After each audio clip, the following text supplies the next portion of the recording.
Are there any questions? Leader of the Opposition. My question without notice is to the Premier. Premier, I refer to your election commitments to commence the Max Light Rail in 2016 and complete it by 2018 and build a rail line to the airport by 2018 and promising West Australians that these projects were fully funded and fully costed. And I ask, do you reaffirm your commitment to fully fund these projects and build them in the timeline promised during the election campaign? Premier. Mr Speaker, may I begin by congratulating the Leader of the Opposition on his campaign. He ran a very energetic and worked hard, but unfortunately there can only be one winner in an election campaign. With respect to the campaign itself, transport figured very prominently. The Labor Party had their proposals, got a lot of publicity, spent a lot of money promoting it. The Liberal Party, in terms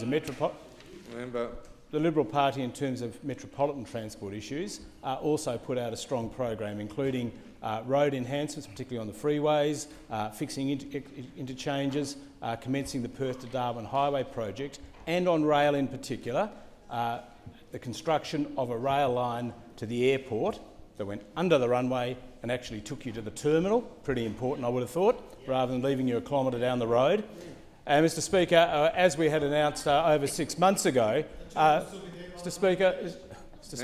we had announced over 6 months ago, mid-last year, the commencement of work on a light rail system to come from Mirrabooka through the northern suburbs into Perth. That will divert a lot of traffic off the freeway and the heavy rail system. That's an important project. It's a complex project. It will cost estimated to be $1.9 billion. The railway to the... You haven't improved at all, have you? The railway to the... Member for Girraween. Member for Girraween. Member for Girraween. Mr Speaker, and the railway project to the airport estimated to cost $1.8 billion. Mr Speaker, this government is committed to delivering those projects. We anticipate there will be Commonwealth funding toward those projects as part of it. Members. Yes, we did. Yes, we did. Member for Mandurah. Mr Speaker. Member for Mandurah. Member for Mandurah. Right. Premier, continue. Yeah. The Minister for Transport has very generously provided me a copy of a media release that he put out in September 2012, detailing exactly that. So we expect and we do anticipate that the Commonwealth will provide funding. Members. Gee, you're bad losers, aren't you? Yeah. You're not good. You're not good. Members in the gallery. So, Mr Speaker, we are committed to delivering those two projects, Mr Speaker. We do expect Commonwealth funding, whichever party might be in power in Canberra. However, if that is not forthcoming, we are equally committed to delivering those projects, and we will do so. Because remember, Mr Speaker, the members opposite, they never thought the railway could be sunk through Perth.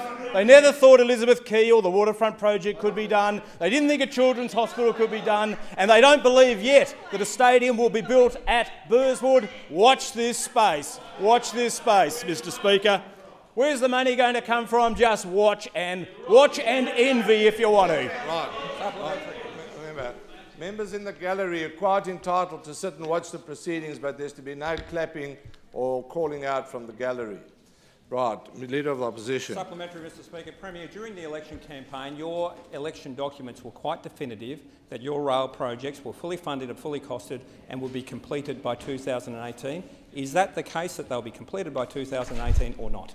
Mr Speaker, that is certainly our objective. And if the no, it is. And we made it clear. Mr Speaker, they are...